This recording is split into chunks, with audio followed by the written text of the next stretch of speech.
আসসালামু আলাইকুম সবাইকে, আশা করি সবাই ভালো আছেন। আজকের ভিডিওতে একটি গুরুত্বপূর্ণ বিজ্ঞপ্তি নিয়ে হাজির হলাম, যেটি হচ্ছে একটি ফ্রিল্যান্সিং প্রশিক্ষণ বিজ্ঞপ্তি। সম্পূর্ণ সরকারি সহায়তায় বিনামূল্যে একটি ফ্রিল্যান্সিং প্রশিক্ষণের সুযোগ কিন্তু পেতে যাচ্ছেন অনেকেই। কারা এই প্রশিক্ষণ অংশগ্রহণ করতে পারবেন, কত বয়সের লোকজন এই প্রশিক্ষণে অংশগ্রহণ করতে পারবেন এবং কোন কোন জেলা থেকে এই প্রশিক্ষণে অংশগ্রহণ করার সুযোগ থাকছে, বিস্তারিতই জানানোর চেষ্টা করব আজকের ভিডিওতে।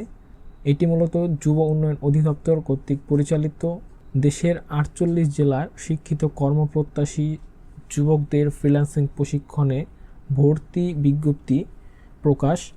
দৈনিক পত্রিকায় প্রকাশের জন্য কিন্তু একটি বিজ্ঞপ্তি প্রকাশ করা হয়েছে, যেটি প্রকাশ করা হয়েছে মূলত গত 5 মার্চ। আজকে ভিডিওটি রেকর্ড করা হচ্ছে 7 তারিখে, অর্থাৎ 5 তারিখে কিন্তু এই বিজ্ঞপ্তিটি প্রকাশ করা হয়েছে যুব উন্নয়ন অধিদপ্তরের ওয়েবসাইটে। আমরা দেখব এই বিজ্ঞপ্তির মধ্যে কি বলা আছে এবং কারা এই প্রশিক্ষণ কার্যক্রমে অংশগ্রহণ করতে পারবেন এবং কোন কোন জেলা থেকে অংশগ্রহণ করতে পারবেন। সম্পূর্ণ ভিডিওটি দেখলে সকলেই জানতে পারবেন। তাহলে চলুন আমরা বিজ্ঞপ্তিটি দেখে নিই। বিজ্ঞপ্তিটি দেখার জন্য আমরা পিডিএফ ফাইলটি ওপেন করে নিলাম এবং এখানে শুরুতে দেখতে পাচ্ছেন ফ্রিল্যান্সিং প্রশিক্ষণে ভর্তি বিজ্ঞপ্তি।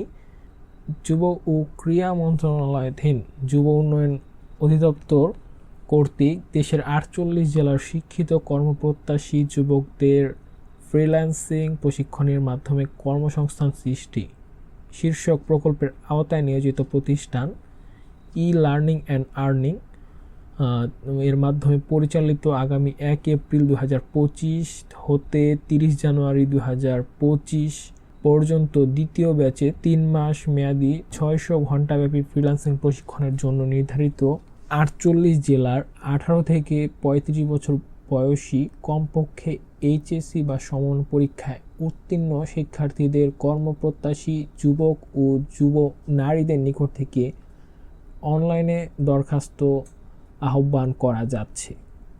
অর্থাৎ এটা দ্বিতীয় ব্যাচের কিন্তু প্রশিক্ষণ কার্যক্রম পরিচালিত হবে আগামী 1 এপ্রিল থেকে 30 জানুয়ারি, অর্থাৎ 3 মাস।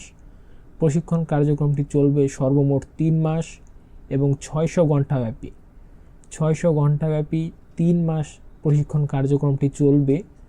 মোট 48টি জেলার শিক্ষিত কর্মপ্রত্যাশী যুবক এবং যুব নারীরা কিন্তু এখানে আবেদন করতে পারবে, যাদের বয়স সীমা নির্ধারণ করা হয়েছে 18 থেকে 35 এবং শিক্ষাগত যোগ্যতা কমপক্ষে এইচএসসি বা সমান পরীক্ষায় উত্তীর্ণ হতে হবে।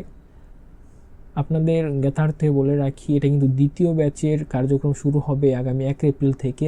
ইতিমধ্যেই প্রথম ব্যাচের কার্যক্রম কিন্তু চলমান রয়েছে, যেটি শুরু হয়েছিল এই বছরের 1 জানুয়ারি থেকে এবং যেটি শেষ হবে আগামী 31 মার্চ, এবং 31 মার্চের পর থেকে কিন্তু 1 এপ্রিল থেকে দ্বিতীয় ব্যাচের কার্যক্রম শুরু করা হবে। জেলাগুলো হচ্ছে ঢাকা বিভাগের মধ্যে জেলাগুলো হচ্ছে নারায়ণগঞ্জ, মানিকগঞ্জ, নরসিংদী, মুন্সিগঞ্জ, কিশোরগঞ্জ, টাঙ্গাইল, ফরিদপুর। ময়মনসিংহ বিভাগে ময়মনসিংহ, জামালপুর, নেত্রকোনা। চট্টগ্রাম বিভাগে চট্টগ্রাম, কক্সবাজার, বান্দরবান, খাগড়াছড়ি, রাঙামাটি, নোয়াখালী, ফেনী, ব্রাহ্মণবাড়িয়া। রাজশাহী বিভাগে যারা আবেদন করতে পারবেন চাঁপাইনবাবগঞ্জ, নওগাঁ, নাটোর, বগুড়া, জয়পুরহাট, পাবনা, সিরাজগঞ্জ। খুলনা বিভাগ থেকে খুলনা, সাতক্ষীরা, বাগেরহাট, যশোর, ঝিনাইদহ, মাগুরা, চুয়াডাঙ্গা, মেহেরপুর, কুষ্টিয়া। রংপুর বিভাগ থেকে রংপুর, কুড়িগ্রাম, লালমনিরহাট, গাইবান্ধা, নীলফামারী, দিনাজপুর, পঞ্চগড়। এবং সর্বশেষ বরিশাল বিভাগ থেকে বরিশাল, ঝালকাঠি, ফিরোজপুর, পটুয়াখালী, বরগুনা। এবং সিলেট বিভাগ থেকে হবিগঞ্জ এবং মৌলভীবাজার বিভাগের সকল 18 থেকে 35 বছরের যুবক যুবতীরা এই প্রশিক্ষণ কার্যক্রমের জন্য অনলাইনে আবেদন করতে পারবে। এখানে কিন্তু আবেদন লিঙ্ক দেওয়া রয়েছে এবং আবেদন করার সর্বশেষ তারিখ হচ্ছে আগামী 20 তারিখ, অর্থাৎ এই মাসের আগামী 20 তারিখের মধ্যে কিন্তু আপনাদের আবেদনটি করতে হবে অনলাইনের মাধ্যমে। এবং এই আবেদনের করার মাধ্যমে কিন্তু আপনারা সম্পূর্ণ ফ্রিতে ফ্রিল্যান্সিং প্রশিক্ষণ এর সুযোগ পাবেন এবং প্রশিক্ষণে অংশগ্রহণ করার জন্য কোনো প্রকার ফির প্রয়োজন হবে না। অধিকন্তু প্রশিক্ষণার্থীরা দৈনিক 200 টাকা হারে যাতায়াত ভাতা পাবেন, অর্থাৎ 200 টাকা হারে কিন্তু যাতায়াত ভাতা প্রদান করা হবে এবং সকালের নাস্তা, দুপুরের খাবার ও বিকালের নাস্তাও কিন্তু প্রদান করা হবে। প্রশিক্ষণ শেষে উত্তীর্ণ প্রশিক্ষণার্থীদের সনদপত্র প্রদান করা হবে। অর্থাৎ এখানে 200 টাকা ভাতার পাশাপাশি আপনারা কিন্তু সকালের নাস্তা, দুপুরের খাবার এবং বিকালের নাস্তা পাবেন। প্রশিক্ষণ কার্যক্রমের শেষে কিন্তু সরকারি সনদপত্র প্রদান করা হবে। প্রশিক্ষণ কার্যক্রমে অংশগ্রহণ করতে হলে আপনাদের অবশ্যই আগামী 20 তারিখের মধ্যে ই-লার্নিং অ্যান্ড আর্নিংয়ের ওয়েবসাইট থেকে আবেদন করতে হবে। এইখানে আবেদনের করার জন্য অনলাইন লিঙ্ক এখানে দেওয়া রয়েছে। পরবর্তী ভিডিওতে আমরা কিভাবে অনলাইনে আবেদন করবেন সেটা দেখানোর চেষ্টা করব অবশ্যই। এবং অবশ্যই এই 48 জেলার যারা এইচএসসি পাস রয়েছেন, যাদের বয়স 18 থেকে 35, তারা এই সুযোগ কোনোভাবেই মিস করবেন না। পরবর্তী ভিডিওতে আমরা দেখব কীভাবে অনলাইনে আমরা আবেদন করতে পারি। আশা করি আমাদের সাথে থাকবেন। দেখা হচ্ছে পরবর্তী ভিডিওতে। ধন্যবাদ সবাইকে।